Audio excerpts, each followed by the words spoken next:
আমি তৌফিক চৌধুরী, বাংলাদেশে যে মানে বিখ্যাত নির্ভীক সাংবাদিক জনাব শাহরিয়ার কবির, উনি যে প্রামাণ্যচিত্র তৈরি করেছেন 1971 সালের গণহত্যার উপর, সেটা দেখানো হলো। বিশেষ করে নতুন জেনারেশন তারা কিছুই জানে না কি ঘটেছিল 1971 সালে।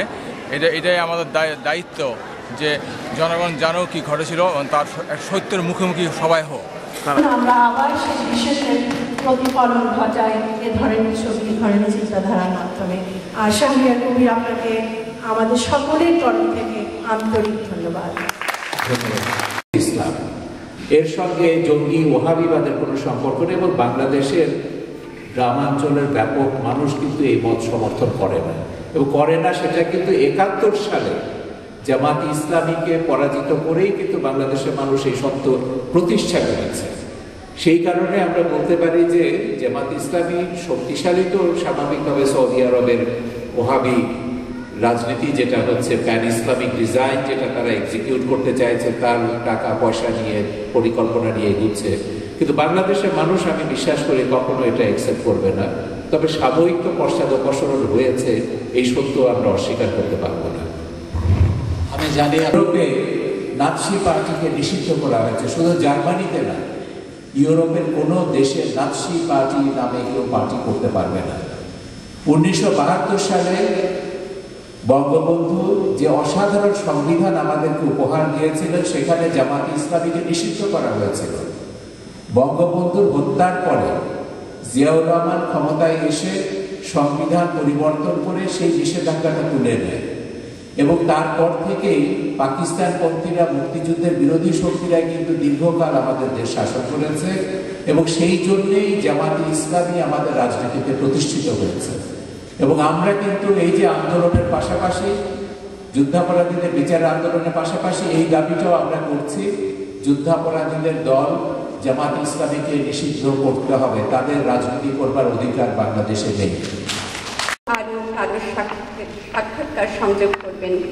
আপনি দয়া করে দেশে বিদেশে প্রত্যেকের মতামত দিবেন, রাজাকারদের শাস্তি কেমন হওয়া উচিত।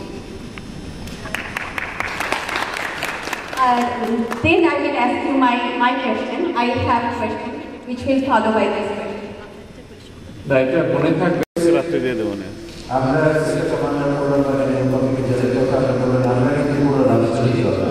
আমরা নাগরিক সমাজে এবং এই নাগরিক সমাজের একজন কিন্তু আমরা মনে করি না কোনো ব্যক্তি আর কোনো সংগঠন মুক্তিযুদ্ধের চেতনা রাত্রে দিয়ে দেবো না। আমরা আমরা কিন্তু পুরো রাজনীতি আমরা নাগরিক সমাজে এবং এই নাগরিক সমাজের একজন কিন্তু আমরা মনে করি না কোনো ব্যক্তি আর কোনো সংগঠন মুক্তিযুদ্ধের চেতনা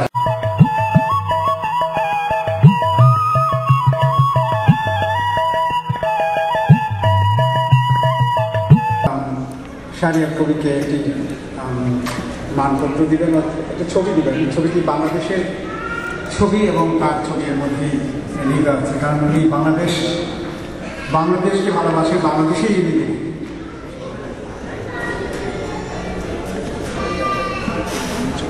সাবিনা বেগম রয়েছেন, তার বসে রয়েছে। আপনার কাছে আমার একটা প্রশ্ন আছে।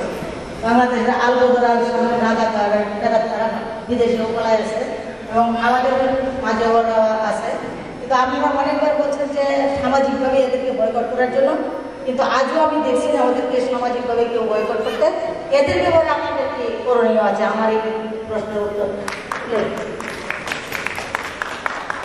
এটা আপনি ঠিক বলেছেন যে আলবদর রাজাকারদের, যুদ্ধাপরাধীদের অলরেডি 86 সাল থেকে তাদের কিন্তু ভোট কমছে। এইটাই হচ্ছে বাংলাদেশের পক্ষে একটা ইতিবাচক দিক। কিন্তু সমস্যা হচ্ছে যে গতবার যে 17টা আসন তারা পেয়েছে সংসদে, সেটা কিন্তু মূলত ধানের শীষের ভোটগুলোই তারা পেয়ে নির্বাচিত হয়েছে। এখন বিএনপির মধ্যেও তো আপনারা দেখেছেন, সেক্টর কমান্ডার ফোরামে জেনারেল শওকত আলী আছেন, বিএনপির সহসভাপতি। বিএনপির মধ্যেও এটা একটা প্রচন্ড একটা মত, বিশেষ করে তরুণ প্রজন্মের ভেতর আমরা দেখতে পাচ্ছি।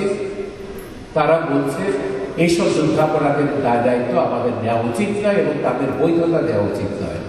তো এই ব্যাপারে আমরা আশাবাদী যে জাতীয় পার্টি একসময় যারা আমাদের বিরুদ্ধে ছিল, জেনারেল এরশাদও কিন্তু এখন যুদ্ধাপরাধীদের বিচারের কথা বলছে, এবং বদরুদ্দোজা চৌধুরী সেদিনও বিএনপিতে ছিলেন, এখন তিনি আলাদা দল করেন, তিনিও যুদ্ধাপরাধীদের বিচারের দাবি করছেন।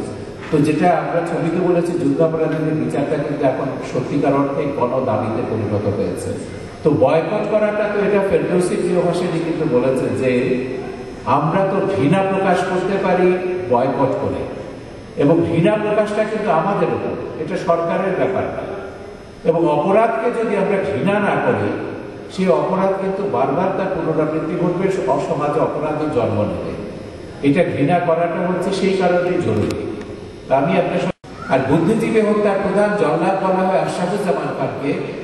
সে কিন্তু জ্যামাইকাতে, নিউ ইয়র্কের জ্যামাইকাতে আছে, এবং সে এখানকার যে বড় একটা ইসলামী সংগঠন ইগনা, যেটা ইগনার সে সহসভাপতি। এর ব্যাপারে কিন্তু জাস্টিস ডিপার্টমেন্ট তদন্ত করছে, এবং আমাদের নিউ ইয়র্কে যারা আমাদের বন্ধুরা আছেন, মুক্তিযোদ্ধারা আছেন, তারা কিন্তু এ ব্যাপারে খুব সচেতন।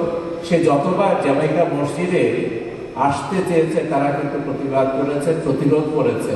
আশরাফুজ্জামানের কাজকর্ম এখানে কিন্তু দিন দিন খুব সীমিত হয়ে যাচ্ছে এই প্রতিরোধের কারণে। এই লোকটিকে 1994 সালে আমি প্রথম নিউ ইয়র্কে সংবাদ সম্মেলন করে তার পরিচয় উন্মোচন করেছিলাম। এ হচ্ছে সেই আশরাফুজ্জামান যাকে আমরা বুদ্ধিজীবী হত্যা প্রধান জল্লাদ বলে মনে করি। তো দেশের ভেতরেও কিন্তু এই দাবিটি উঠেছে যে যুদ্ধাপরাধীদেরকে রাজনৈতিক